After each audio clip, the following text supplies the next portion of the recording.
प्यारे बच्चों, आज हम कक्षा 7 का चौथा पाठ भवानी प्रसाद मिश्र द्वारा रचित कविता कठपुतली कठपुतली कविता का सरलार्थ एवं भावार्थ जानेंगे। अब सबसे पहले हम कठपुतली के बारे में जानेंगे कि कठपुतली क्या है। देखिए बच्चों, कठपुतली का मतलब होता है काठ की पुतली या काठ की गुड़िया, जिसे आप पापेट कहते हैं। और कठपुतली शब्द का अर्थ क्या होता है? तो कठपुतली शब्द का पहला अर्थ होता है डोरे या धागे से नचाया जाने वाला। दूसरा अर्थ होता है कि दूसरे के इशारे पर नाचने वाला या नाचने वाली। और तीसरा अर्थ ये भी होता है कि जिसमें अपनी सूझबूझ ना हो, जो दूसरे के इशारों पर चले, उसे कठपुतली कहते हैं। और कठपुतली का प्रयोग प्राचीन काल से ही मनोरंजन के रूप में किया जाता है। और एक बार की बात है, माता पार्वती जी को खुश करने के लिए स्वयं शिव भगवान भी काठ की पुतली में प्रवेश करके माता पार्वती जी का मनोरंजन किए थे। और कठपुतली का इस समय प्रयोग शिक्षा में तथा विज्ञापन में भी किया जा रहा है। तो प्रस्तुत कविता में कवि भवानी प्रसाद मिश्र जी ने कठपुतली की भावनाओं को दर्शाया है कि वो भी गुलामी से या पराधीनता से या आप कह सकते हैं बंधन से मुक्त या आज़ाद होना चाहती हैं। अब इसका भावार्थ देखें। कठपुतली गुस्से से उबली, बोली ए धागे, क्यों है मेरे पीछे आगे, इन्हें तोड़ दो, मुझे मेरे पाँवों पर छोड़ दो। अब का भवानी प्रसाद मिश्र जी कहते हैं कि बहुत समय तक धागे से बंधे एवं दूसरे के इशारों पर नाचते रहने से कठपुतली गुस्से में उबली।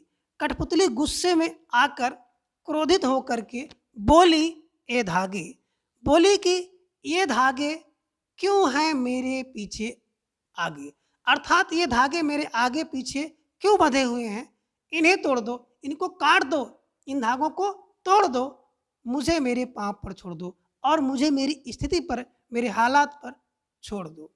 एक बार फिर देखें, कब भवानी प्रसाद मिश्र जी कहते हैं कि काफ़ी दिनों तक दूसरे के इशारों पर नाचते रहने से और धागे में बंधे रहने से कठपुतली क्रोधित होकर के बोलती है कि ये मेरे आगे पीछे धागे क्यों बंधे हैं, इन धागों को तोड़ दो, अर्थात इन धागों को काट दो और मुझे मेरे पाँव पर, मुझे मेरी स्थिति पर, मुझे मेरे हालात पर, मैं जैसे भी हूँ, छोड़ दूँ। भाव यह है कि अब तक मुझे बांध कर गुलाम बना कर रखा गया था, लेकिन अब मैं आज़ाद रहना चाहती हूँ। इसलिए अब मेरे इन धागों को, मेरे इन बंधनों को तोड़ दो और मुझे आज़ाद कर दो।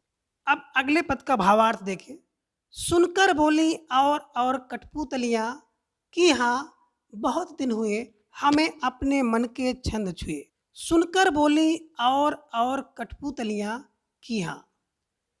अब का भवानी प्रसाद मिश्र जी कहते हैं कि पहली कठपुतली की बात को सुनकर और सभी कठपुतलियाँ उसकी बातों पर सहमति जताते हुए कहती हैं कि हाँ, बहुत दिन हुए हमें अपने मन के छंद छुए, कि हाँ, मुझे अब आज़ाद होना है, हमें अपनी इच्छा से अपने पैरों पर चलना है, क्योंकि हमें अपने पैरों पर चले हुए बहुत दिन हो गए हैं, इसलिए अब हमें आज़ाद कर दिया जाए। एक बार फिर देखें।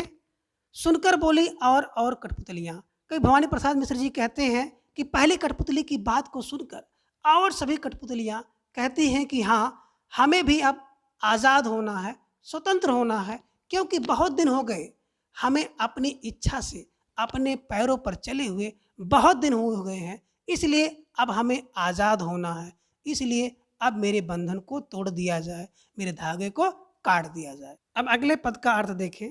मगर पहली कठपुतली सोचने लगी, एक ऐसी इच्छा मेरे मन में जगी, मगर पहली कठपुतली सोचने लगी। अब कब भवानी प्रसाद मिश्र जी कहते हैं कि जब सभी कठपुतली आज़ाद होना चाहती हैं, तो पहली कठपुतली जो सबसे पहले आज़ाद होना चाहती थी, वह सोचने लगती है कि यह कैसी इच्छा मेरे मन में जगी, हमारे मन में किस प्रकार की आज़ादी की इच्छा जगी, क्या यह सही है या गलत है जो मैं आज़ाद होना चाहती हूँ। अब सबकी आज़ादी या बंधन को तोड़ पाने में क्या मैं सफल हो पाऊंगी, इस प्रकार सोचने लगती है। भाव यह है कि अपनी आज़ादी के साथ साथ सबको आज़ाद करने की जिम्मेदारी लेनी चाहिए, या नहीं लेनी चाहिए, और क्या हम सामर्थ हैं या नहीं हैं, इस प्रकार के आगा पीछा सोच रही है कि हमें क्या करना चाहिए। एक बार फिर देखें, मगर पहली कठपुतली सोचने लगी, एक ऐसी इच्छा मेरे मन में जगी। कभी कहते हैं कि जब सभी कठपुतली आज़ाद होना चाहती हैं, तो जो पहली कठपुतली सबसे पहले आज़ाद होना चाहती थी, वह सोचने लगती है कि हमारे मन में किस प्रकार की आज़ादी की इच्छा जगी, क्या यह सही है या गलत है जो मैं आज़ाद होना चाहती हूँ। अब सबकी आज़ादी के या सबके बंधन को तोड़ने की बात है, तो क्या मैं उसमें सफल हो पाऊंगी, इस प्रकार सोच रही है।